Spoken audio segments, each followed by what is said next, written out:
Hi, hearty welcome to you. Welcome back. In this session, we will go through properties of triangles.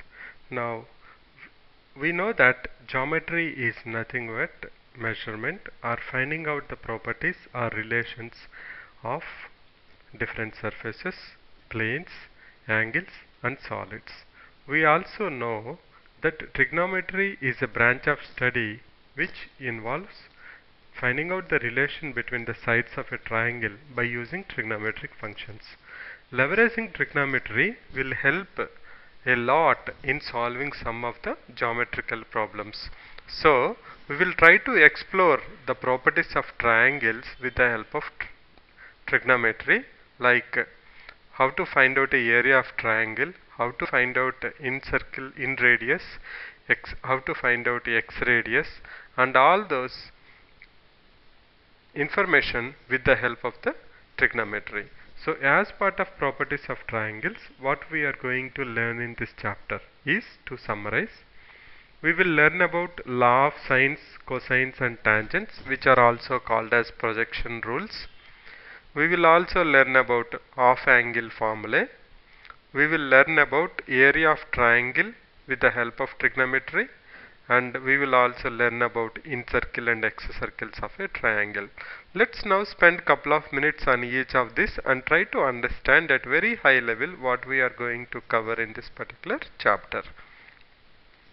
Law of sines and cosines. Before going ahead with this, let's just go through the fundamentals of how we are going to have our notation as for properties of triangles. Now, there is a triangle ABC. You can see that capital A, capital B, capital C.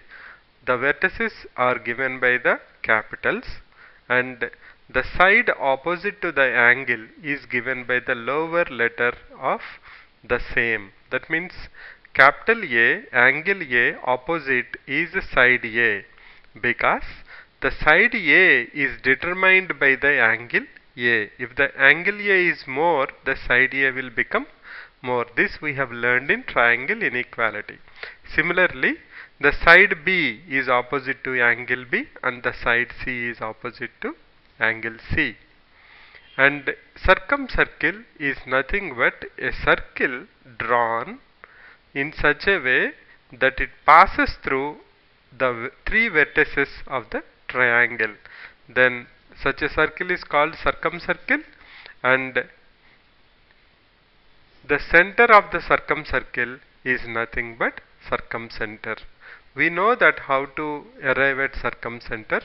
To arrive at the circumcenter, if you draw perpendiculars of the three sides, the point of intersection is nothing but the circumcenter. And the radius of this circumcircle is called as circumradius. These are the sum of the fundamentals which we should be very clear before we move forward with the remaining topics. Once you are clear with that, let's move to the first one. What is law of sines? Law of sines says that, now the idea of using all these is to find out the relation or properties of triangles. Okay. Now law of sines uses a sine trigonometry function. That's why we call it as law of sines. Law of sines says that a by sine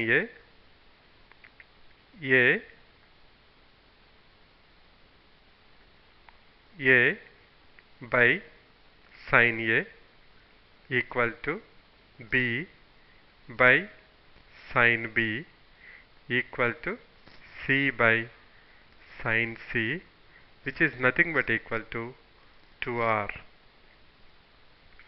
The law of sine says that if you know the side and the opposite angle, then the ratio is nothing but equal to 2 times the circumradius. So a by sine A equal to B by sine B equal to C by sine C is equal to 2R. Now if you know two sides and two angles, then you can leverage this to find out the remaining information. That's about law of sines. Then law of cosines is called as law of cosines because you use cos trigonometric function, and that is useful whenever you know three sides of a triangle or you know two sides and a included angle. Let us look at how that formula looks like. Law of cosines. Suppose you want to find out a. The formula is a square is equal to, what are the remaining two sides? B square plus c square minus 2bc into the angle included between BC, that is nothing but cos A. So you can extend this for b square equal to c square plus a square minus 2ac cos b. Similarly for c square also. That's about law of cosines. Then we have another formula, another law called law of tangent, given by the also called as Napier's analogy, because we are using tangent functions there, trigonometry functions. That's why we call it as law of tangents. It says that tan of a minus b by 2 is equal to a minus b by a plus b into cot c by 2. You can extend this. You can say tan of b minus c by 2 equal to b minus c by b plus c into cot of a by 2. They follow a particular pattern. This is law of tangents. This we will learn in detail. This at higher level we are going through. Now, with the help of law of sines and cosines, we know what is sin A, we know what is cos A. So you can find out cos A from here. You can take a square to the right side and take 2bc cos A to left side and divide by 2a. You will get cos A equal to b square plus c square minus a square by 2bc. Now once you know cos A, you can find out off angle or submultiple angles, because we know 1 minus cos A is equal to 2 sin square A by 2. Similarly, we also know that 1 plus cos A is equal to 2 cos square A by 2. Leveraging this, we also know that 2s is equal to a plus b plus c. Leveraging that, 2s is equal to a plus b plus c, which we know from childhood, we can find out some formulas of sin a by 2, sin b by 2, sin c by 2, similarly cos, tan, cot and all those. Now, then we will move to area of a triangle. Now we know that area of triangle equal to half base into height. The other way we know area of triangle is, if you know ABC sides, we know that square root of s into s minus a into s minus b into s minus c, which is Heron's formula. Now, we will find out area of a triangle. Suppose a scenario in which you know two sides and the included angle, then you can say that delta area is nothing but equal to half. I know suppose only two sides, C and A, of CA. What is the angle between them? Angle B. So I can say that of CA sin B is nothing but equal to delta. Similarly, of AB sin of capital C. Always remember, angles are capitals and the side lengths are small letters, lowercase letters, right? Similarly, of BC sin A.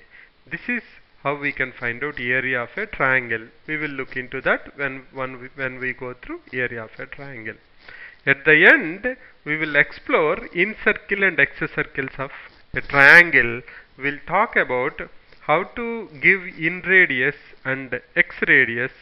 If you know only the angles of a triangle and you know the angles of a triangle and you know the circumradius, then you can give r equal to 4r sin a by 2, sin b by 2, sin c by 2.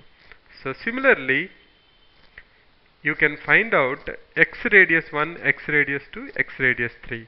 Now, just to recap, incircle is a circle which internally touches all the three sides of a triangle, whereas excircle is a circle which touches one side of a triangle internally and it externally touches the other two sides of a triangle. That means it will not touch here. If you expand it, then it will touch on the other side. You can have 3 x circles. We will go through them with the formulas. They are given by R1, R2, R3. What are the formulas? How to derive them? We will see in detail. This is in nutshell what we are going to learn as part of properties of triangles.